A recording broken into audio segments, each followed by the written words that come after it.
everybody. Welcome to Soccer Wise special episode coming up. David Goss and Matt Doyle with you as we go international, baby. We are ready to talk USMNT roster. We're on the verge of getting the final friendly camp for Mauricio Pochettino and his crew coming up. So we believe the roster will be announced this weekend. So we are going to walk through everything we'd like to see, we expect to see, debate some of the big topics around the team. And then we are not going to talk about Oscar Pareja. I guess we will be one of many who will not be talking about Oscar Pareja for a little time as he has been let go by Orlando City. We're not going to talk CCL either because we're recording this in the midst of the games happening. But Doyle, it's been some late nights. And between World Baseball Classic, which is obviously my true passion in life, and CCL, it's been a deep FS2 week for me. Yeah, same here. I was up very late watching LAFC ultimately disappoint in their encounter, but disappointment is the free space. It always has been in CCL play, and let's just hope it's not for the U.S. men's national team. I am sort of rounding into shape, knocking off some rust in terms of covering this team because I've been, I don't know, just like kind of enjoying it as a fan for the most part for the past year. And but like the World Cup's almost here, man. So we got to get it back in the saddle. Got to get in the mix. So we talked about it a little bit at the end of Monday's show, which we will be doing every Monday, sort of like a risers and fallers from each weekend. And then we're going to have you on with us going forward every Thursday to talk about USMNT and some Canadian national team as well. Don't worry, I'll bring the juice on that one. Going all the way up until the World Cup. And then we have a lot of great World Cup plans that we will be rolling out. But we will be covering all of this. So Soccer-Wise and Kickback, it is your source for World Cup coverage. If you haven't already, go check out our First Touch show. We did a quick 12 to 18-minute profile about every country that's already qualified for the World Cup. Really proud of the work we did there. I had a lot of fun with them. I think people will. And we've rolled that into a weekly show coming out. This week, we've got a special about Brazil versus France, the 1998 final, with Ronaldo and Nike, and was he poisoned and was he not? Myself and Susanna talked about that. We also talked a bit with Valer Shabila, one of our own here at Kickback, who is Iraqi-American, who is planning to go down and watch Iraq play in a FIFA Intercontinental Final to qualify for the World Cup. But we don't know if that will happen. So some of the details we talked about there, and we're covering all the biggest stories around the World Cup and a lot of these evergreen stories of just things we're passionate about and the quirky, fun parts of the game. So go over there to check those out. And then here at Soccer-Wise, we will, of course, as I said, continue to cover all things leading up to the World Cup. And before that, we are going to have Mauricio Pochettino in the center of the world. Times Square, baby, on May 26th. Where all true New Yorkers go. Listen, it's going to be, I assume they're going to Bubba Gump first. They'll probably catch Lion King. Maybe, I don't know what day of the week that is, but there might be a matinee if it's a Wednesday. Right. And then you just walk right over and you get to stand in the center of the world and announce the team. There's a real finger on the pulse of America here, and I'm really, really excited for what can come. As a true New Yorker, if you were going to have this in one neighborhood, in one landmark in New York, where would you set it up? West Burdine and the Soccer-Wise Deep Cuts are going to hate this conversation, this New York-centric conversation. It's a great question. You could convince me of doing it like right in the center of Jackson Heights, underneath the overpass subway there, where it is the confluence of the world. Plus, it's loud as hell, and everyone's hanging out, and you can actually get decent Mexican food if that's something you're into. You can do a good Momo crawl there. Yeah. Like, oh my God, it's just insane how good the food is in that neighborhood. So that would be one. I also, I lived in Brooklyn Heights, and I do think the view over into New York City is epic, and doing stuff in like Brooklyn Bridge Park and all of that with that as your backdrop is pretty cool. So you could probably convince me there, or maybe even like Sunset Park up on the park with the city behind you. You could see Lady Liberty from there. Everything you're playing for right there on the horizon. I like that. That's a good sell. That's a good sell right there. We should run events. We shouldn't do this. Someone else would plan it, but we should run events. So that is what we are building up to. We have been told by Pochettino himself that he is not bringing any players into that initial camp, into that last camp, that are not part of the initial roster. Injuries can change that as you have time to change. I say that in saying I remember Bob Bradley. He brought in more players than what went to South Africa, and then they made cuts inside of that camp. Pochettino has no intention to do that, which means for anyone, this is the final chance to play in front of Mauricio Pochettino if he is not convinced that you are going to be on that roster. And all of those players are going to be heading to Irvine, California, where they are going to be part of their base camp in preparation to play Paraguay, Australia, and a playoff winner that we still don't know in Slovakia, Kosovo, Turkey, and I didn't write down the fourth team.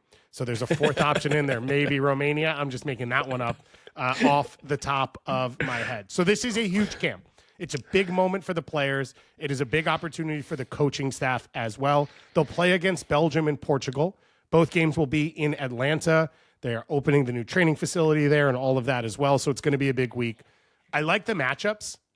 I think Portugal are one of the best teams in the world. I think Belgium sit in an interesting place of they're good. They're not ball dominant. They are not elite. And it will kind of give us this little bit of who is the U.S., who is their identity in kind of bigger games, which I think is going to be key in the group they have, as well as probably the teams you're hoping to play in a round of 32, round of 16, and a quarterfinal.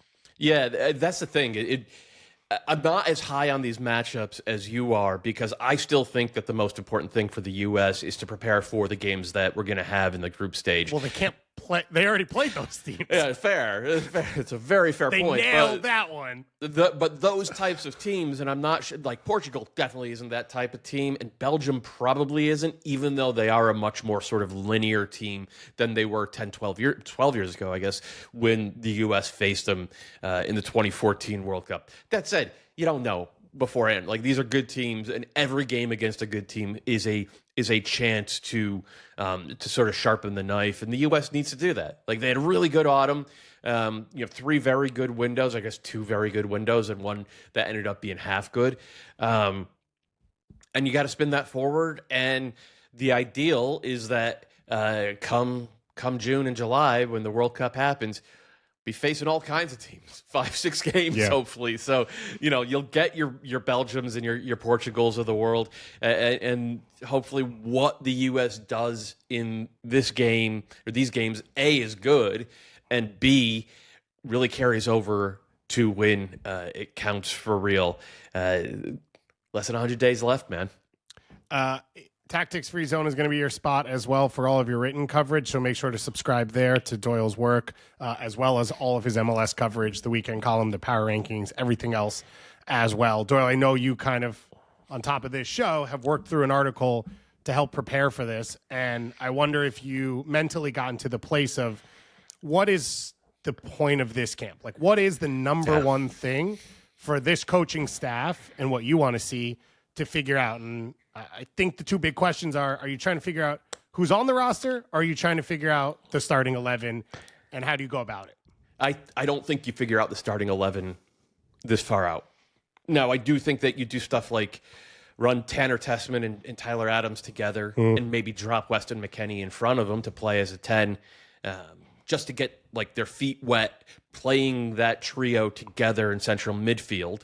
But that's not, you're not going to figure out, okay, this is our first choice 11 4 months before the World Cup or 3 months before the World Cup. Like, you like, too many things can change, too many things can go wrong.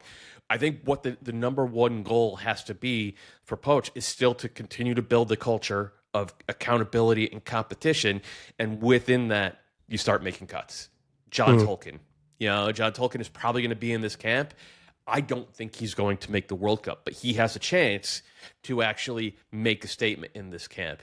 We had the conversation on Monday. I think Ricardo Pepi's on the outside looking in. Yeah. I think it's only going to be 3 center forwards, and it's going to be Balogun, Ajiman, and Wright, unless something changes.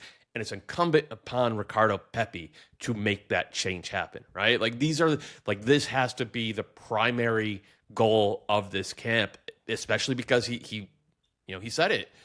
Nobody who's like, the only people who are going to be invited to the June camp ahead of the World Cup are people who are on the roster. So this is it. Like, he's made it clear to the players, this is it. One of the interesting parts about this specific setup with this camp is the first game is March 28th. The second game is March 31st. So you cannot play the same 11 in both games.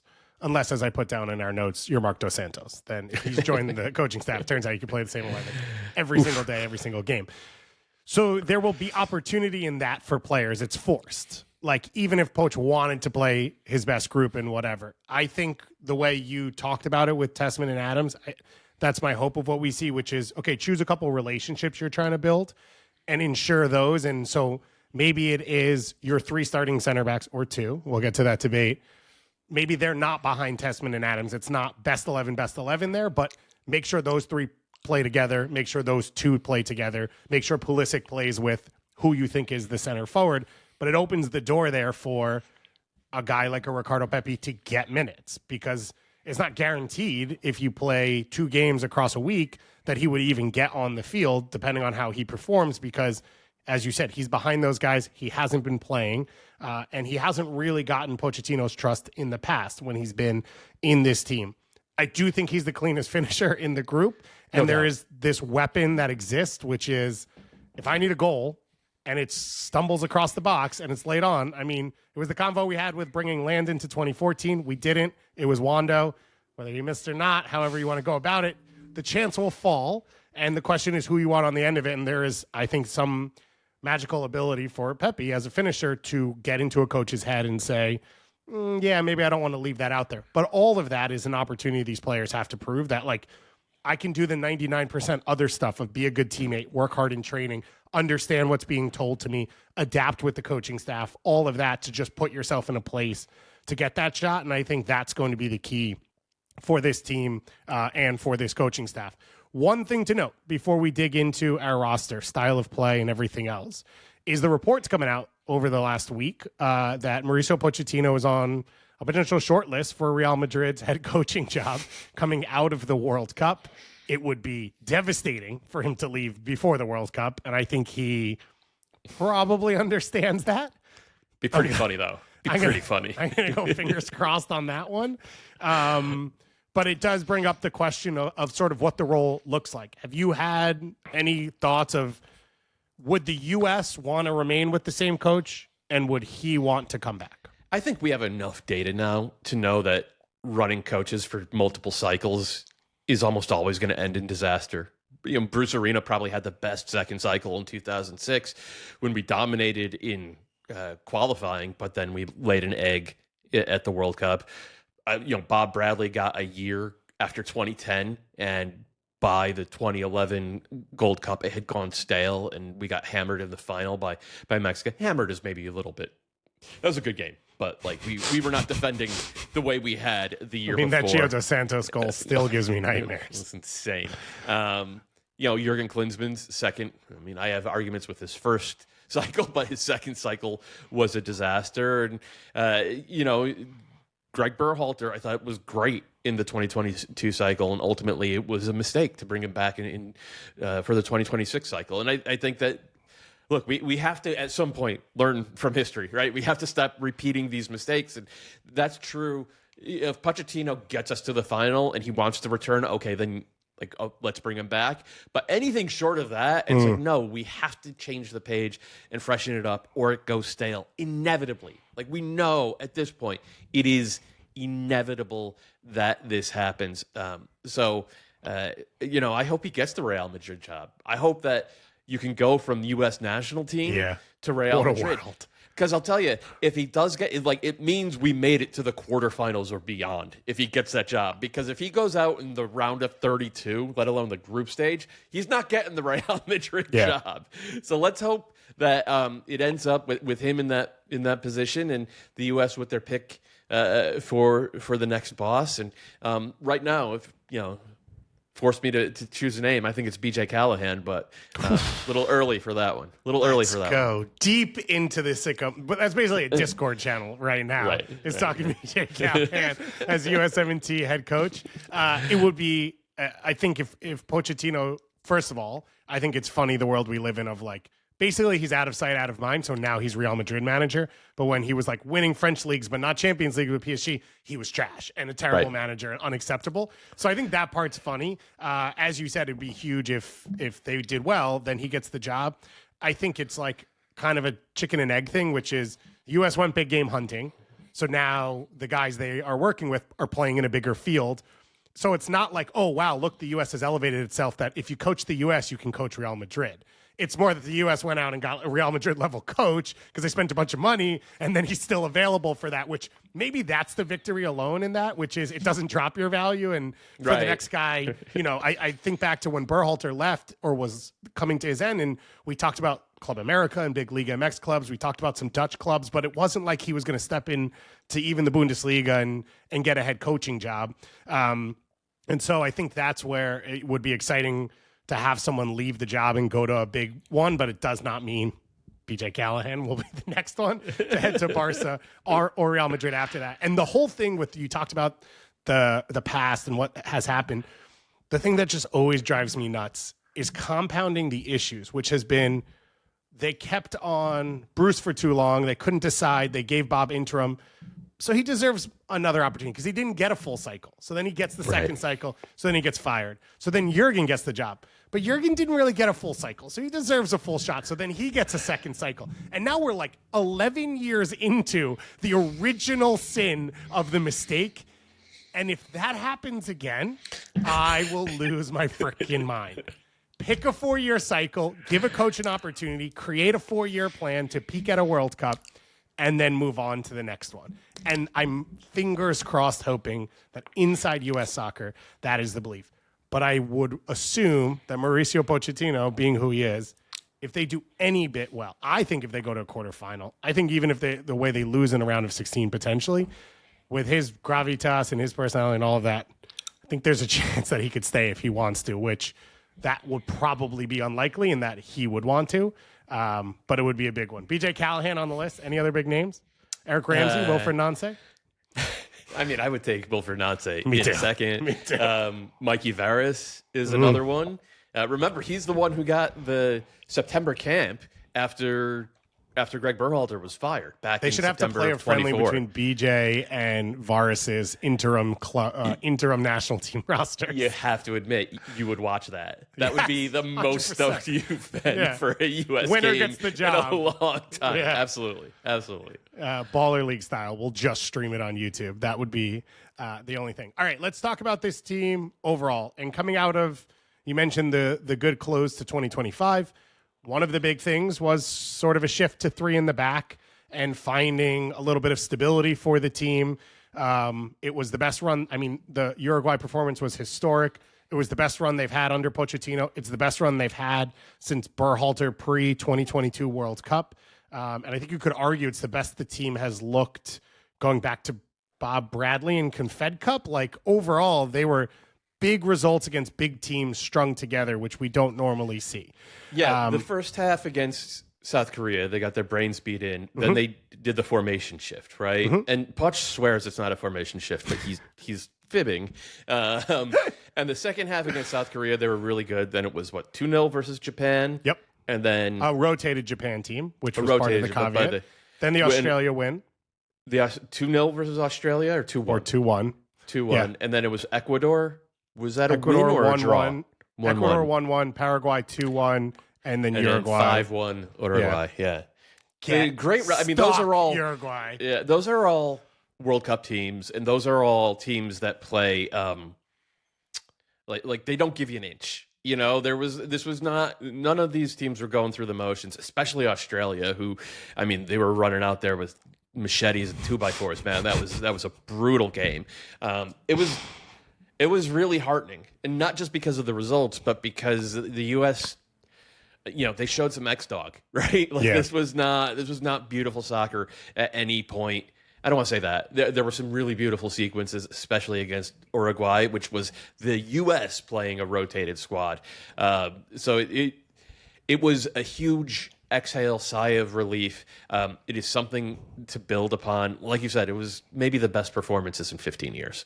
So whether it's formation change in Poch's words or not, I will say it looked like 3 at the back, 5 at the back, whichever phrase you want to use, which is a shift from what we have seen under him. Berhalter tried it, right? It was they played Mexico in a final in Vegas. I don't know what CONCACAF called it at the time, where Mark McKenzie kind of threw up on himself a little bit in that game. DeAndre Yedlin, a tough one as well. And we've seen it come in and out at times.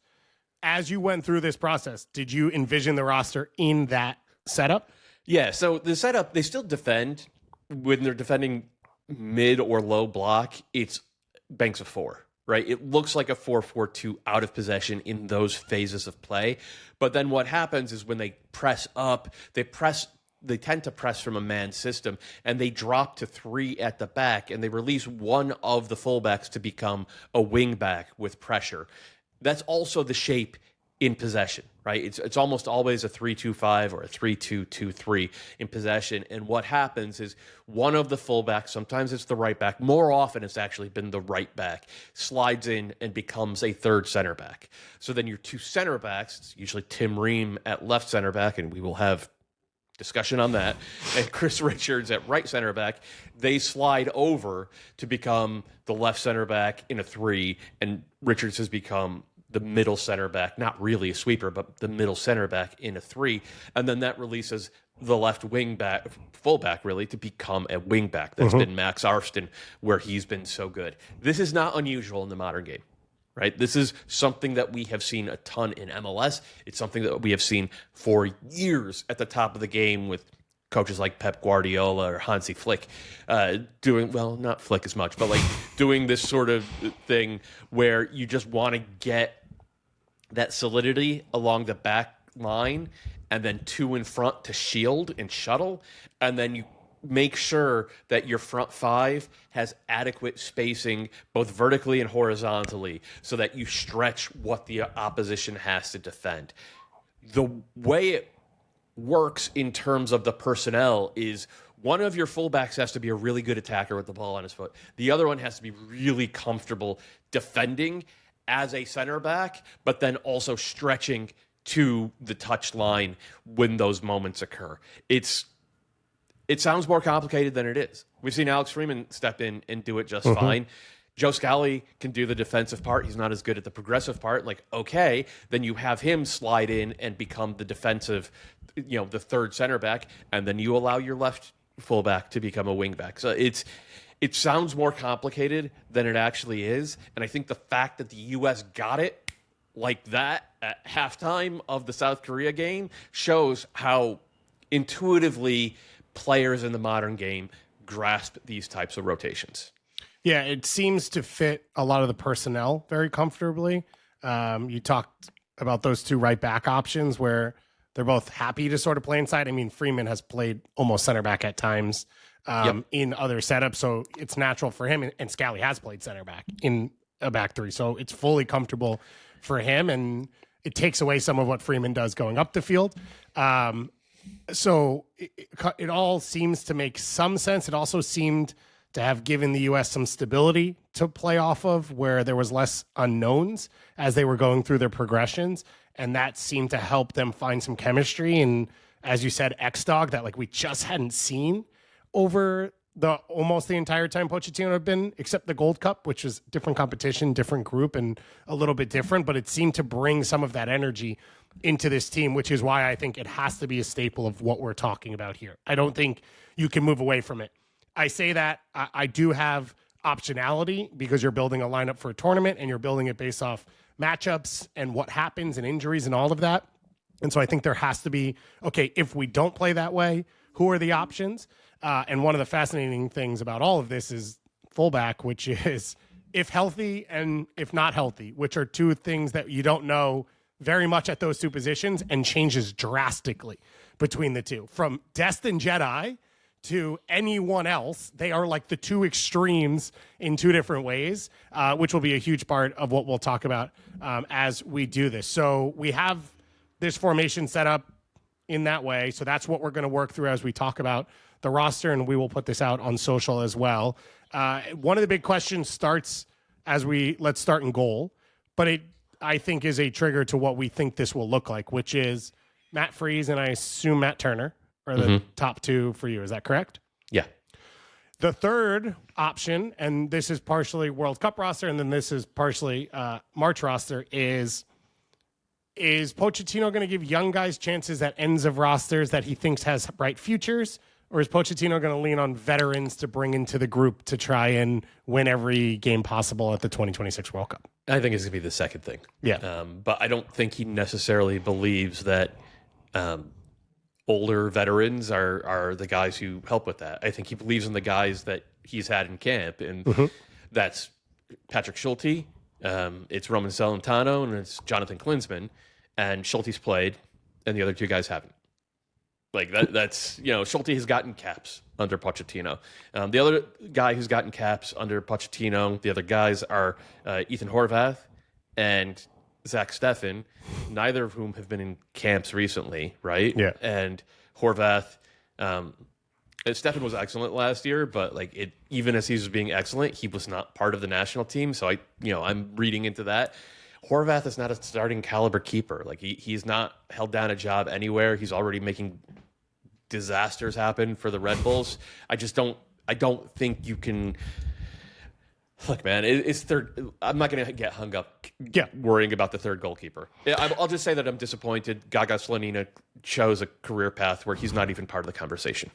I think to me it's just sort of, this is kind of a sign where I agree with you. Like, I don't know that Pochettino has it straight down as these are the metrics, but I think it's going to come up a couple times as we go through these position battles of like, there are guys at the back ends that probably are not going to play. And the question is, do you take something a little safer? Do you take something a little more known or unknown? And Zach Steffen didn't even start for Colorado in the last game. I think he's hurt. So injured, yeah. Yeah, that takes him off as well. So I have Patrick Schulte as the third in here. Chris Brady is the other one I would bring up, which is, I think he's a better goalkeeper today. I think he's proven that throughout the last MLS season, 12 months, over Schulte. I don't know that he's done it over Celentano, but he hasn't been called in. So I would be shocked if he gets his shot now.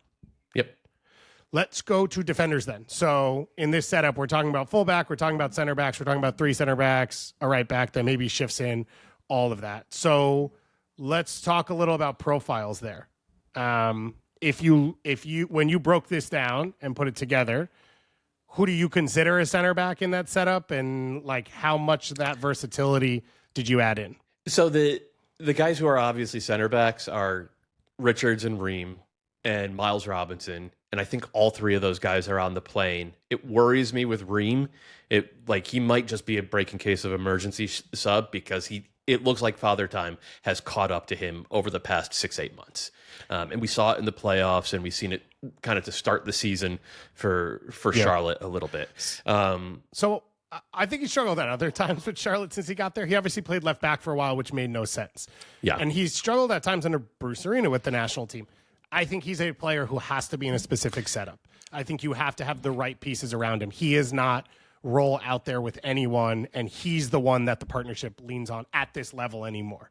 Yeah. In the setup we're talking about, if there are bodies around him, I think not only does Mauricio Pochettino trust him as a person and a leader, I think it emboldens him to be an organizer, be clean in possession, and not have to defend in space. That is his Achilles heel at this point. And if you can have two other center backs around him, it might be enough cover to play him.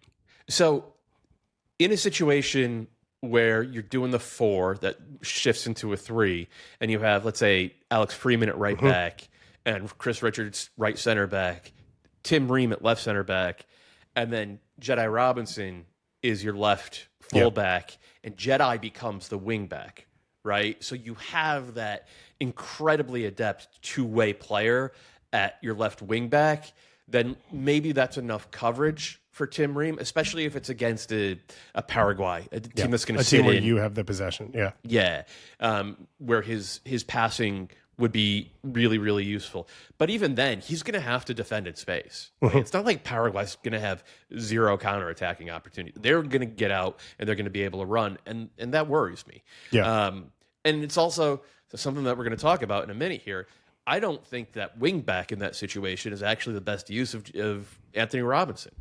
I think his strength as an attacker is as a ball carrier against an already scrambled defense. If you look at the way that the wingback has played, really Max Arston has played, he's going up more often against the static set defense and beating those guys 1v1. That is not Anthony Robinson's strong suit. The one thing I want to see from this camp, I don't say the one thing, but one of the things I really want to see from this camp is actually Jedi Robinson at the left fullback who then slides in to become a left center back in a 3. And then that would allow, you could play Tim Weah at right back as your fullback / wingback. That's the job he does for Marseille anyway, right? And obviously, Alex Freeman, even though he's not playing with Villarreal, we know he can attack.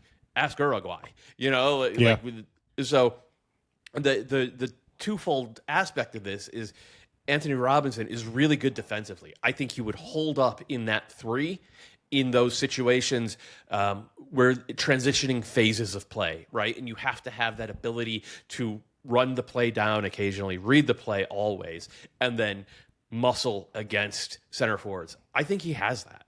And then the other aspect of it is sometimes when the ball is on your foot as a defender, if you can carry the ball past that first line of opposing pressure, you compromise the entire shape of the other team. And I don't think there's anybody in the roster who's better suited for that than Anthony Robinson. And I think it would actually fit his skill set more than just playing as this sort of pseudo fullback in the scheme that we've seen Pochettino develop over the past 6-8 months.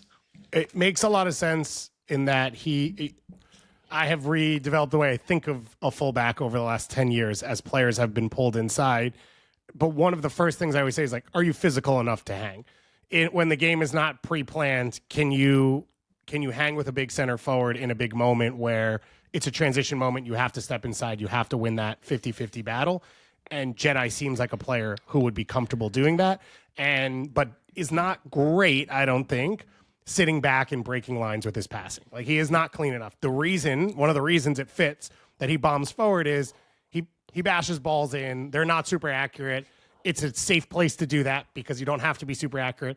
And the volume he's able to create because of the energy he has and the amount he gets forward makes it fine. If he shoots 25%, but he takes 5 shots, from that area, great. We can potentially score a goal there. Bam Adebayo aspect of this game right there.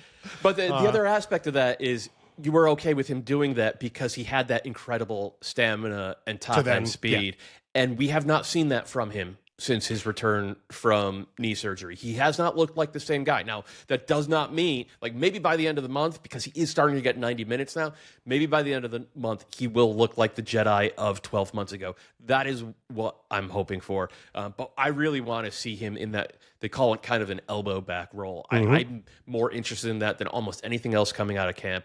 The other names on the list for defenders, John Tolkien probably be there. I think he's on the outside looking in.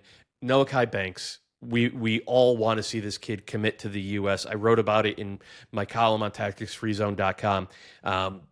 A real talent who could be around for 5 Gold Cups or 5 World Cups, Dave. No, you got to win a Gold Cup. Amen. It's the dream of the program. Yes.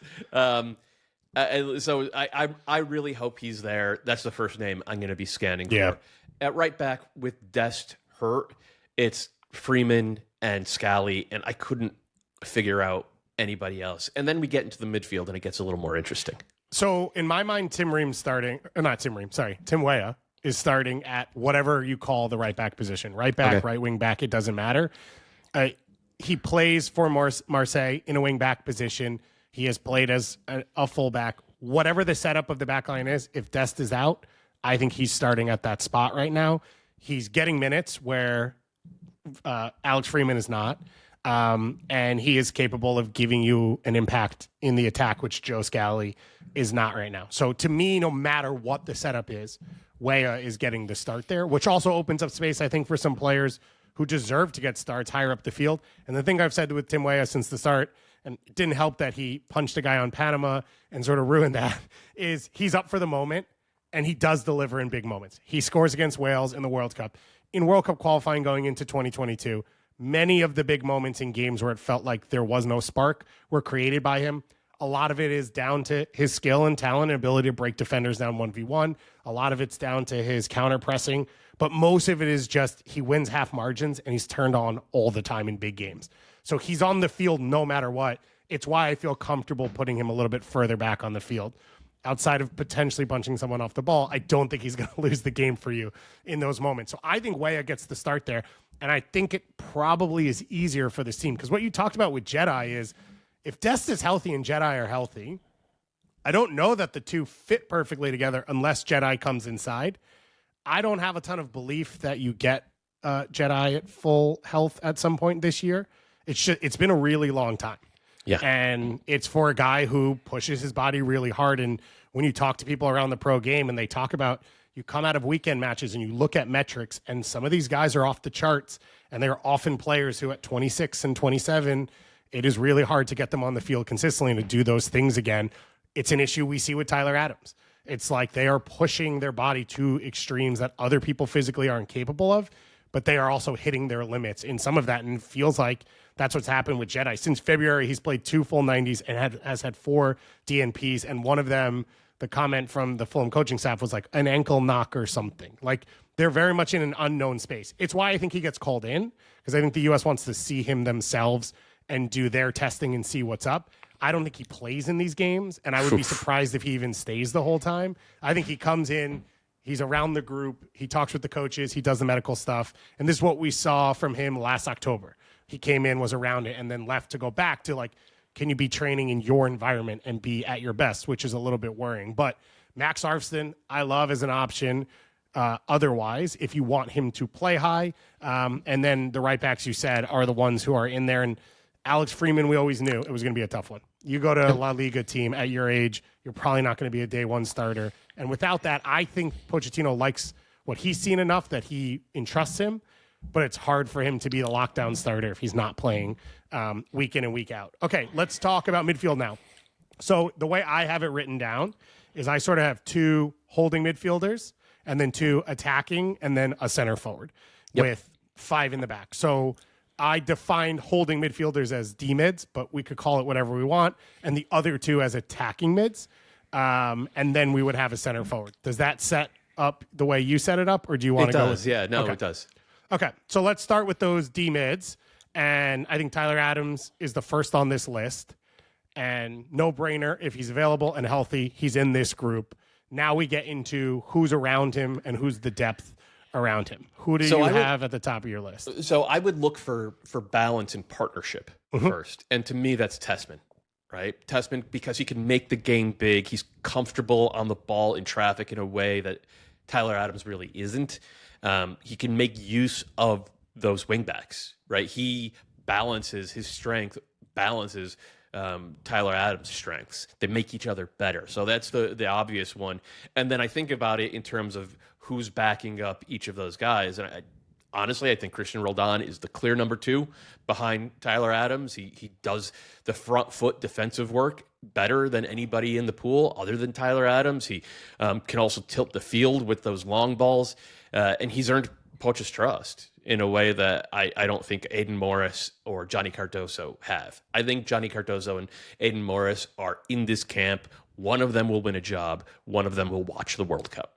Behind Tessman, it's not as deep as I had hoped. It depends on what you think Weston McKennie's position is going to be. Yeah, I actually think he's going to be a number 10.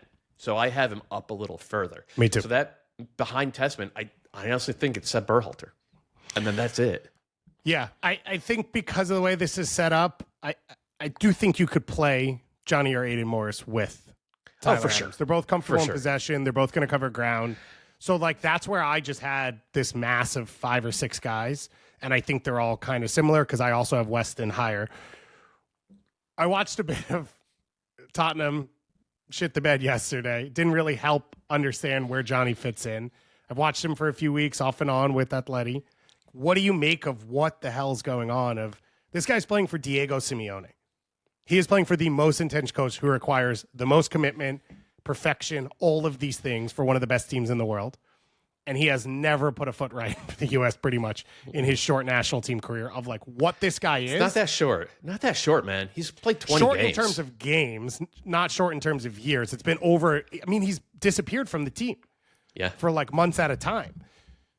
I don't know what to make of it because all the like, in theory, you could say, well, he doesn't fit Pochettino and so therefore it doesn't work. But while Pochettino is different than Simeone, the core part of like what they're looking for is the same, which is, are you willing to physically run through a wall for me and your team? And if so, then we can talk after that. Like, what do you make of what he can be and how Pochettino tries to use him in this camp, at least to figure it out? I've never Yeah, I'm still shocked that he moved to a club as big as Atleti for a fee as big as he did, because he's just kind of like an ordinary player, right? He's just kind of like a James Sandsy type of guy to me, and that's a good player, but it's not someone who moves the needle significantly, and I don't think he has for Atleti. I think he's just given them, pretty good minutes. When he's come into the U.S., and it's just true for James Sands, they've been asked to do more, and they haven't been able to. Yeah. And I think that matters. And Aiden Morris has been asked to do more, and he hasn't been perfect, but he's delivered. Yeah. He has actually looked pretty good. And Middlesbrough is a much smaller club than Atletico Madrid, but they're in the middle of a promotion fight. And he is one of the guys on that team, one of the guys in that midfield. And he has not shied from a moment yet. Yeah. So if I were to go ahead, the personality of the two players on the field is kind of polar opposite in possession, and that's where it's like, I mean, the quotes from Nancy about Aiden Morris and the Borough coach are just like, he always comes and wants it. Like, he will come and get it from someone who looks uncomfortable. He will take it under pressure. And that's something I think the U.S. have been lacking a lot, because Tyler's not really that guy in possession. And Weston can be or can't be, but if he's floating up top, he's not going to come back and find it. And there isn't really a guy like that. And Aiden Morris may not be good enough to do it in a World Cup round of 16 or quarterfinal. That's just a fact. But I'd love to have a guy try and do it than to live in the absence of it. The one thing I wonder with Johnny is, most of the time when we saw him, the setup was a little bit different. And maybe the responsibility in his role with those three at the back, where maybe you don't drop in the build out as much.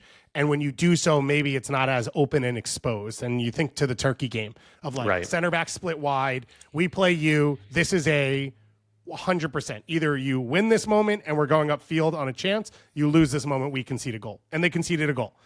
And maybe those moments go away a little bit, and what he does well, which is I'm always an option, and I'm pretty clean option to get you back into play, right? You're going to play a 1-2 off me.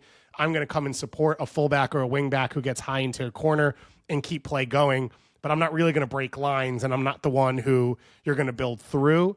Maybe that fits a little bit better with some of this setup, which we haven't seen him in because he hasn't been in the national team consistently under Mauricio Pochettino. Yeah, well, last chance saloon to prove it is going to be as soon as he sets foot in this camp, if he's actually called in. It wouldn't, like, I expect him to be on the roster when it's dropped on Sunday or Monday. It'll be announced, but I wouldn't be utterly shocked if he wasn't. Like, he might have played himself out of consideration already. Yeah. Can you imagine a world where an Atletico Madrid starter does not go to a World Cup for the USMNT? I mean, 10 years ago, we would have killed. Pochettino is trying to endear himself to Real Madrid. Ignoring the Atleti guys might be a good step, right? But obviously, we'll be calling up the Real Salt Lake players. Yes. That's the key to get there. So I think we said most of the names here. Those are all the ones we expect obvious. I agree on Berhalter. One, he did it at Gold Cup. Pochettino likes him. We should mention Yunus Musa before we move on from these guys. He was part of the others list that we were going to go through. Okay, you go ahead. Sorry. No. You got it. You're killing it. So, So, Seb Berhalter, Pochettino loves him. He has not put a foot wrong, I think, in the coach's eyes. He has filled in as a 6 when he's not really a 6 and taken a beating while doing it, and I think that matters. His set-piece delivery is second best in the pool, only behind Jack McGlynn, who... I love Jack McGlynn, but I can't see a guy who's that limited physically actually, being part of a central midfield at the World Cup. It's all there, but you watch Yunus Musa play, and when he does actually play, and I know the tactically he's off the pace and his passing is nowhere near where it needs to be, but then he gets on the ball and suddenly he completely tilts the field, and you're like, damn, we kind of need that. Yeah, the main story with him is he doesn't play for Atalanta, and he hasn't played for Pochettino because he doesn't play for Atalanta, so he hadn't even been called in. He started to get on the field at the beginning of March. He got 4 straight appearances, 2 goals in that run. It felt like he had to shoot the moon, basically. Like, you needed to kill it, come into this camp, crush it, come out, play 90 minutes all the time at a high level. and he got pulled at halftime of his first start last week, and then he came off the bench when they got mauled by Bayern in the Champions League, and it already feels like that was a slip up he couldn't afford. Passed, yeah. I love Yunus Musa because I like ball possession players. Like if I had a team, I'd have 11 of them. We'd never pass midfield, and I would love every second of it. I'm shocked you said it because you don't like those guys as much as I do.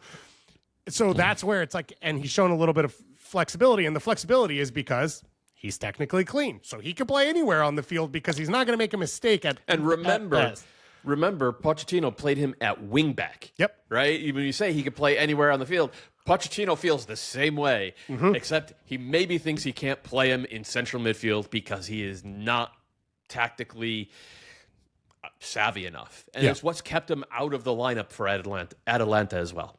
Yeah, and I think as he's reached the highest levels, Milan, whatnot, some of the if he makes a mistake, he doesn't make up for it because he won't break the game for you the other way. And I think that's where you've seen some holes in his game at times because he is not goal dangerous in any way and can't be. And if he is, it's by accident and he pulls himself back.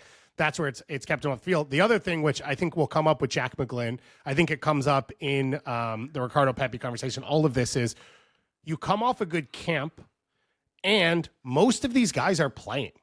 So there is not ground to make up. There is not mistakes being made in front of you on the roster where a year ago it was, oh, Jack McGlynn tries shit. No one really tries shit.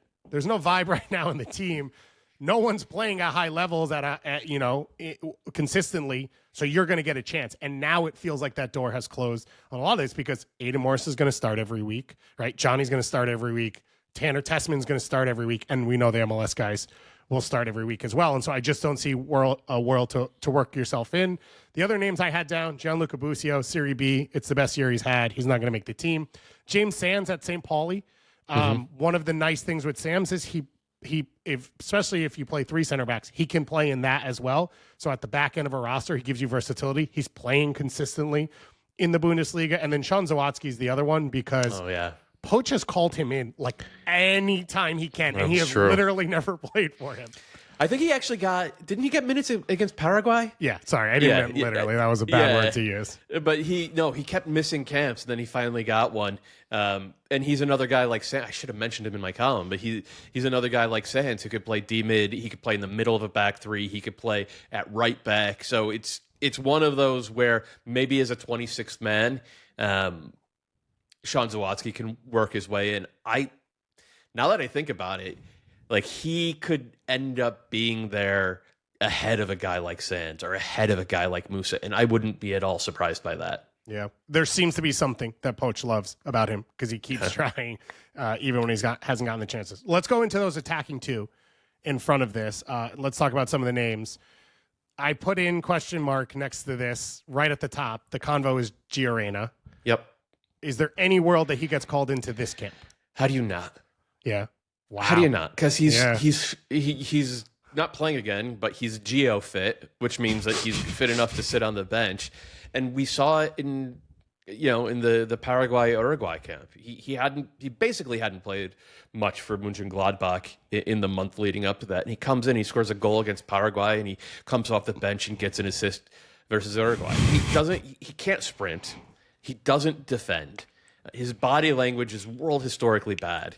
And it doesn't matter because he is the most talented player the U.S. has ever produced. Period. Like, that's it. Oh. And we are not Argentina and we're not France, and we can't leave a guy who is this talented off the roster just because he can only play 25 minutes a game or just because he's a D-hole. Like, it's not where the U.S. program is. And every time he's put on the field, he proves it. Since New Year's, he has played 26 minutes combined across all competitions. Him and Alex Freeman are still starters for me. In 2 appearances. His last start was December 19th of 2025, and he had a little run in December as a starter. He was a substitute before that. Overall, 4 starts and 13 appearances, almost 400 minutes played. It is wild. I think it's really hard to set a culture as a head coach and be like, except that guy. Everyone has to do, here is the checklist of things you have to do. Except for that one guy, just no one pay attention to him. Yeah, and he just dribbled 3 defenders and put it on Balogun's foot with nobody around him tapping. Which could be worth it. Yep. It probably wasn't worth it in 2022. And maybe that's, but the question then is if it's worth it now. And I'm saying this and saying I have no answer. I'm glad I don't have this job because I genuinely could not tell you. I agree that you call him into this camp because it doesn't cost you anything. And here's your chance to get around him again and see him in the group. My guess is he's not at the World Cup.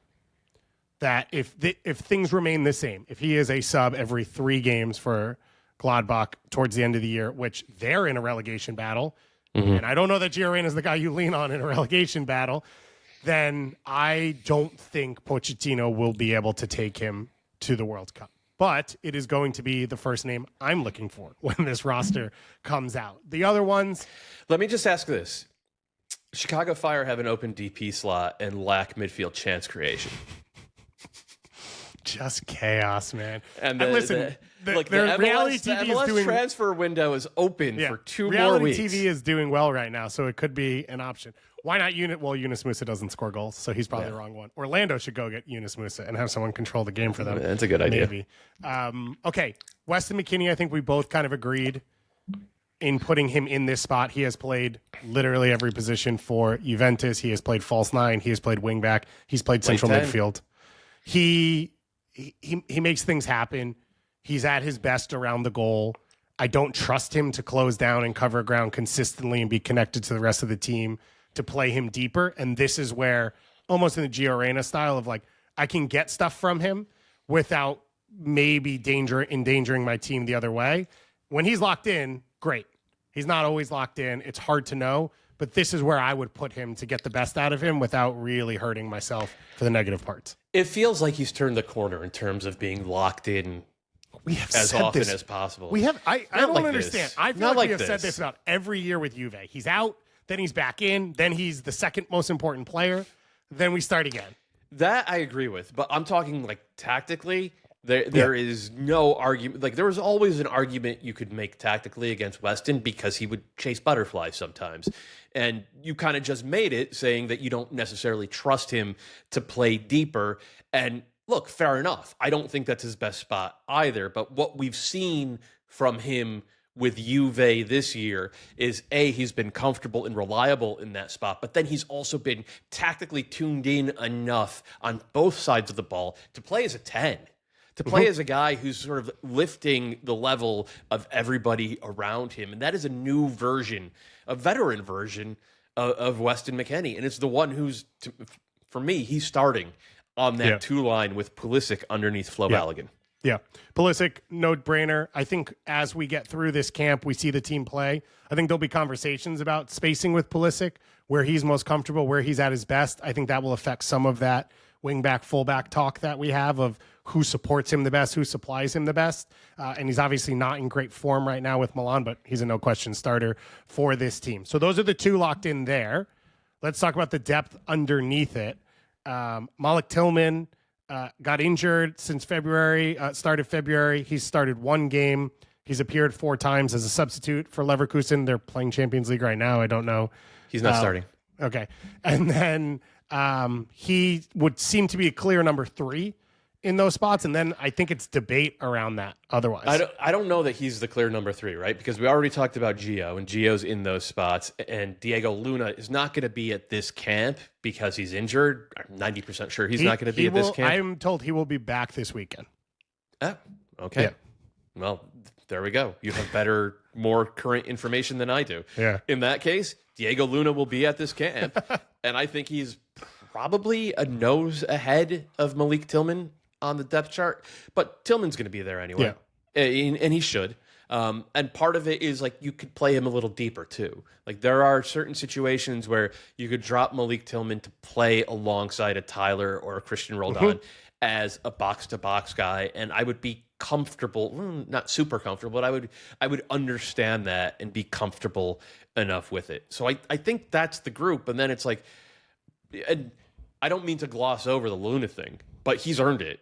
in Pochettino's eyes with his the culture that he helped build, right? Like the broken nose moment was a big moment for that program, not just for Diego Luna, but then also he delivers goals and assists. That's what the position's all about.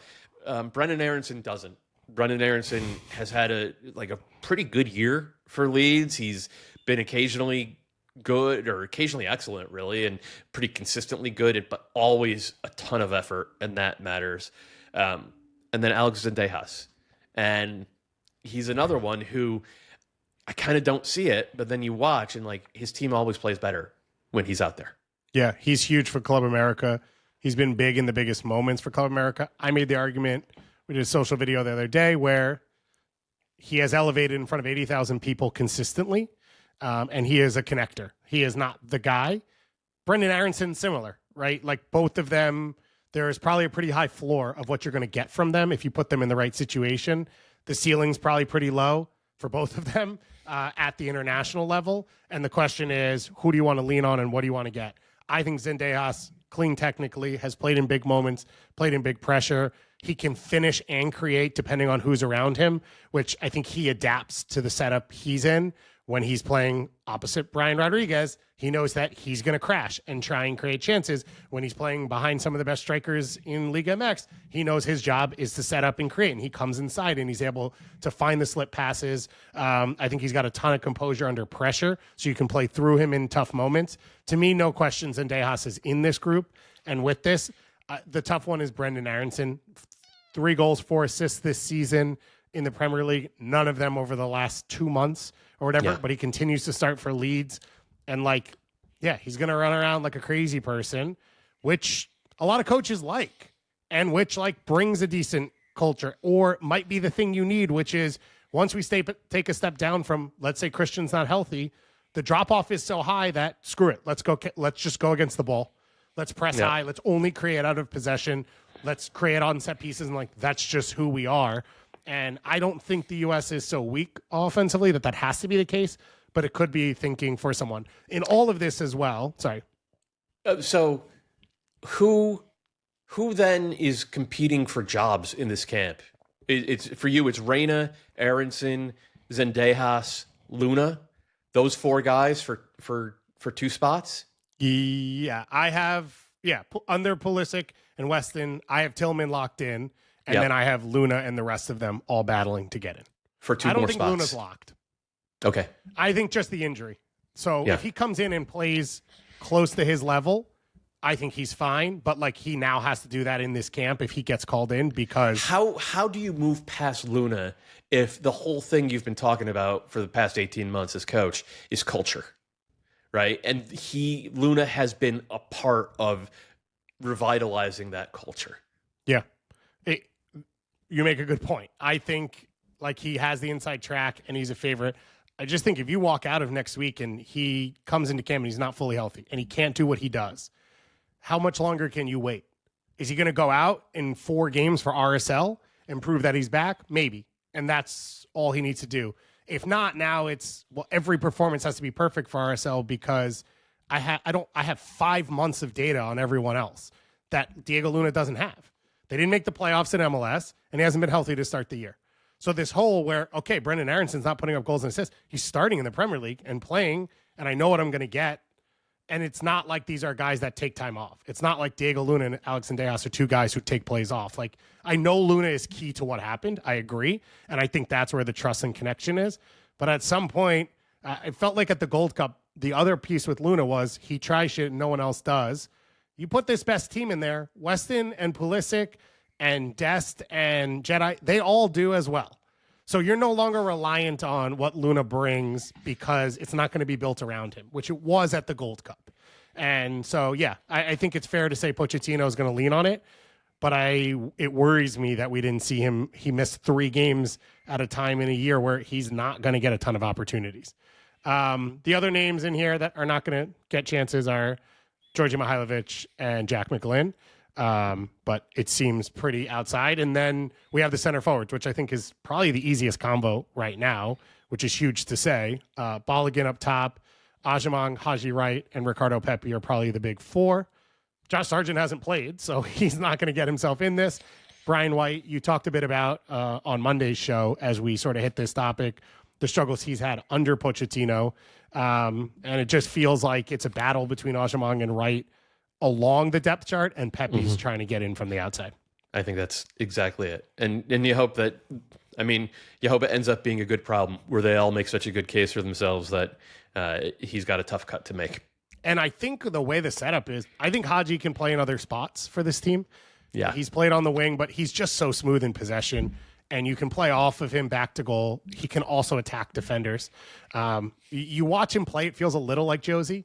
They're very different in some ways, but there are moments that it feels similar. And I mean, a big guy trying to step over us and trying to take people on, it's there for me. And then, and that gets us through. So we're going to put this together and put it out as a graphic on social, as we went through a ton of the names there. But I think it feels like, for the most part, we agree on most of the spots, and it's that back end of the roster that people are fighting for.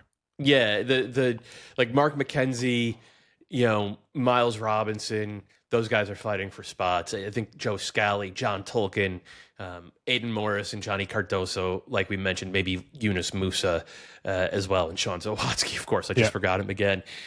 Ricardo Pepi coming in looking for a spot. Those four attacking midfielders coming in fighting for spots. I think that's a story of this camp. And then hopefully by the second half of the second game, Poch has a good idea of what his top 14, 15 guys look like. Austin Trusty, probably one of the center backs, sort of knocking on the door, trying to get in. Plays for one of the biggest teams in the world and does it at a high level, so has an opportunity. But those are the names that we're all looking at. We'll be back, of course, on Soccer Wise. We'll have our MLS recap show coming up next Monday. Myself, Doyle, and Andrew Ubi, when we can wrangle him, going through all the biggest moments. We will talk about the performances for a lot of these players coming out of the weekend and where they stand. We will react to the roster when we finally get it, which should be going into that show. And then we'll have preview and review coverage for all these games coming up for you. But before we get out of here, I want to do one fun one, which is we love talking about the young kids, and there is some serious talent coming out in MLS, and it has started. I believe the record for teenagers playing in an MLS weekend was set in week 2 of this season, and some of these guys have locked in their spots. So let me ask you this way. If you had to pick one of these players to make the USMNT 2026 World Cup roster of the young guys right now playing in MLS, between Audrey Mehmeti, Julian Hall, Kevin Sullivan, and Xavier Gozo, which one would you put on the roster for Pochettino? I mean, I'm a sicko, so I would say Audrey Mehmeti, because I just think he's that level of a talent at defensive midfield. It's just different from anything that we've ever had at that position. He's still only 16, though, and there's zero chance. There is, you could see a path for Xavier Gozo, right? Mm-hmm. Right? Especially, let's say Dest is out long-term and Joe Scally has a stinker of a camp. Then it's Alex Freeman and I guess Tim Weah at right wing back, but Freeman's not playing. That is the position that Xavier Gozo is playing really, really well for Real Salt Lake right now. And we know that Poch loves Real Madrid sister club. He has been awesome so far this season, and he's a game changer. I think all 4 of these players are going to be on the national team one day. Probably not in 26, but playing for Michael Bradley in 2030. Potentially. I don't know. Maybe we'll go another generation skip. We'll go baby Bulls coaching for baby Bull players at the highest level. But this has been fun. Thank you, Doyle, for taking the time to do it with me. As I said, we're going to keep tapping in over the next few weeks, getting ready because the World Cup's around the corner. We're less than 100 days away. The final camp. The U.S. men's national team is going to host a World Cup for the second time ever in their history. The first time changed the trajectory of the sport in this region. Who knows what the second one will be, but we'll be here at Kickback the whole time, covering it and hanging out with you. So thank you to all of you for listening. We'll talk to you again very, very soon.